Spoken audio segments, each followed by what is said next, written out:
علمی اور اسلامی دنیا سے آگاہ رہنے کے لیے نفیل وائس چینل کو سبسکرائب کریں۔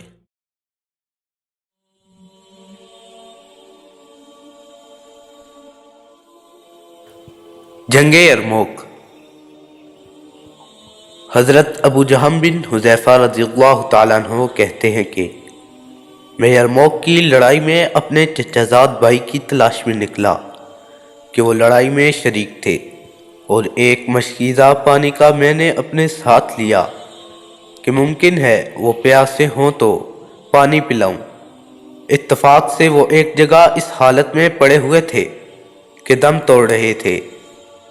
میں نے کہا، پانی کا گھونٹ دوں؟ انہوں نے اشارے سے ہاں کی۔ اتنے میں دوسرے صاحب نے، جو قریب ہی پڑے تھے اور مرنے کے قریب تھے، آہ کی۔ میرے چچا زاد بھائی نے آواز سنی تو مجھے ان کے پاس جانے کا اشارہ کیا۔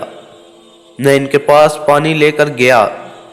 وہ ہشام بن ابی العاص تھے۔ ان کے پاس پہنچا ہی تھا کہ ان کے قریب اسی حالت میں ایک تیسرے صاحب دم توڑ رہے تھے۔ انہوں نے آہ کی۔ ہشام نے مجھے ان کے پاس جانے کا اشارہ کر دیا۔ میں ان کے پاس پانی لے کر پہنچا تو ان کا دم نکل چکا تھا۔ میں ہشام کے پاس آیا تو وہ بھی جاں بحق ہو چکے تھے۔